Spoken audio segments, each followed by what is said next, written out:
So Russell, Voddie, a lot of Christians seem to lose their footing when they're talking with a neighbor about homosexuality in trying to explain why it's wrong. I mean, they know how to quote maybe a couple Bible verses, but explaining the wrongness of it, especially when the response is, well, it's not hurting anybody, so how could it be wrong if it's not harming anybody? What would you guys say to that? Well, I would say, first of all, you have to ask, what is this for? What is sexuality for? And so if we believe that God designed this, then that means that there's a purpose to it. And the complementarity of a man and a woman in a marriage relationship, fidelity, one flesh, that stands behind the whole reason for the design of sexuality. It's not just an individual matter. It's something that has to do with binding those two together in connection with future generations and with the generations that have come before. So it's kind of a big picture discussion about why do we even have sex? Well, what's the purpose here? And I think the other problem is what a lot of our gay and lesbian neighbors assume is that we have marriage and we're wanting to restrict this marriage and we're not wanting them to have it. So we're wanting to keep something to ourselves. What we're saying is not, we don't want you to be able to get married. We're saying that same-sex marriage is impossible based upon what sexuality and what marriage is. So it's not that we're trying to disappoint our neighbors. We're saying this is for the good of human flourishing, and we love you. That's the reason why not only do we say that we think there's some restrictions for you, there's some restrictions on us in terms of what this looks like. Yeah, and there always have been. Yeah. And I think that's an important point. And I think people also need to understand two things. One, we say it's not harming anybody, it's me in my bedroom. Well, the current debate about marriage explodes that myth. This is not private. This is pressing upon culture as a whole. And because they framed it in civil rights language, it means that this is the greatest farce ever. You can go ahead and practice your religion. This has nothing to do with you practicing your religion. If this is a civil rights issue, and if us not doing weddings for homosexuals or not hiring homosexuals becomes violating civil rights, then it is not conceivable that the church will be unharmed by this. So that myth is exploded. This is not private, this is public. The other thing is that all legal decisions are based on principles and established precedent. And right now the principle is, you know, sort of the Beatles mentality. All you need is love. Well, if that's the case, if marriage is based on popular opinion and who loves each other, the 50-year-old man and the 12-year-old boy, the man and his daughter, so on and so forth. And everybody say, oh, red herring. No, not once the principle is established. So this is not private, and it doesn't stop here. Yeah, I think we ought to even challenge the principle that just because something doesn't harm, that takes it out of the realm of morality. If you cheat on your wife, and she never finds out about it, and you lie about it, is it wrong? And I think most people would say yes, because lying is inherently wrong. And then the other thing is realizing that a lot of times harm does not reveal itself immediately. You know, if you are violent towards someone, that's an immediate effect. But you have to look at the long-term effect of the harm. And for as long as there's been human history, you mentioned this, Voddie, that the sanctuary into which families have been brought forward has been a monogamous relationship between two opposite genders where they learn to love the other, and that is what the Creator called marriage. You know, the Achilles heel right now of I think of the homosexual so-called marriage debate is just the utter lack of monogamy.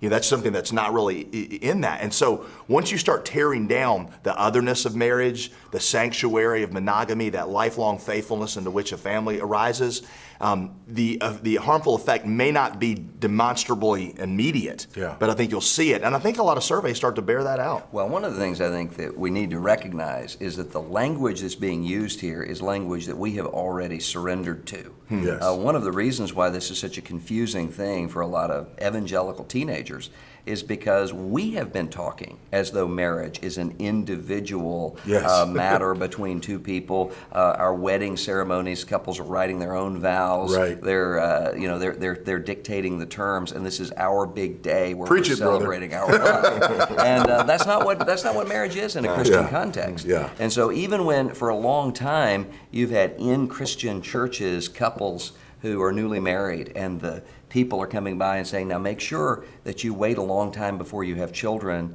so that you're able to enjoy one another. Right. As though you can't enjoy one another Right. raising up children together. Well, you're already Right. surrendering to the terms that the rest of the culture says, well, if that's what marriage is celebrating a relationship between two people. We have a relationship. Why shouldn't we do this?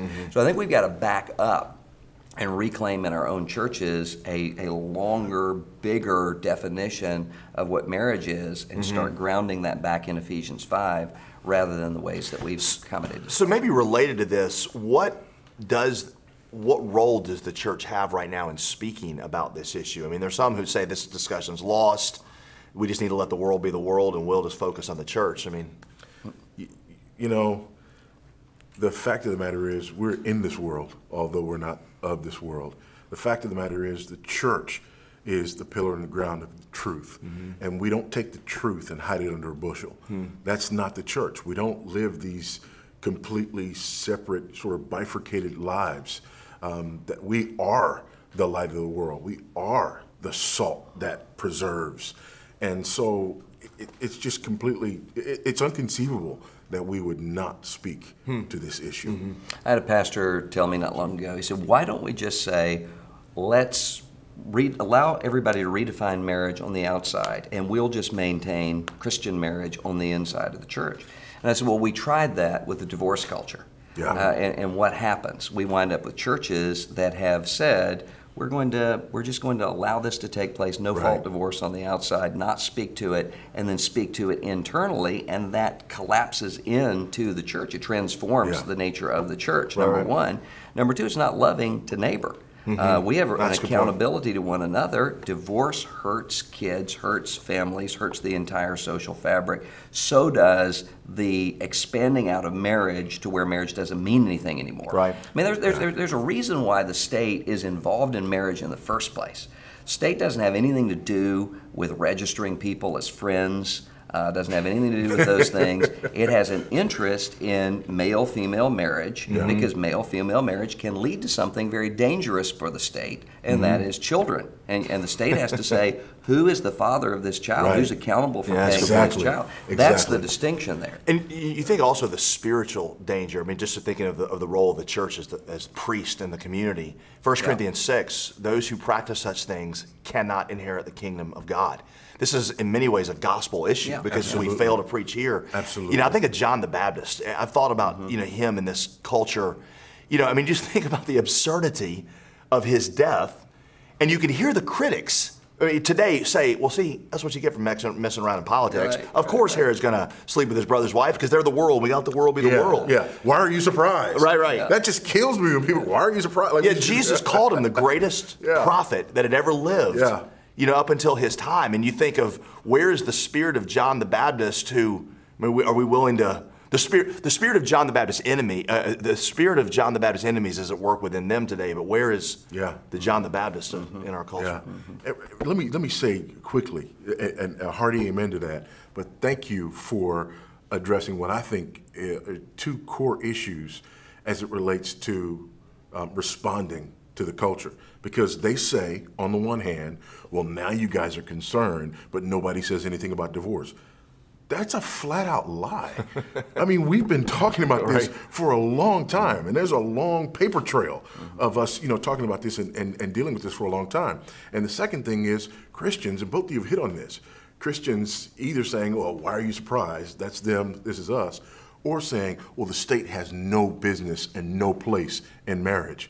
And I think you just succinctly addressed Nobody that. believes that. Yeah, it's unless you have children who are abandoned on the side of the road, and the state has no interest. If that's the kind of world you want to live in, then that's the case. But that's not the world anyone wants to live in. I mean, not even the Roman Empire was that bad off. And so we have to have the state coming in, even just at the level of adjudicating between people. What Solomon had to do, or who do these babies belong to? A woman who's abandoned. Yeah, exactly. What do we do? Somebody's responsible when a woman's abandoned, and that becomes a judicial issue there. And I think what people are trying to say is the state doesn't have the authority to define marriage.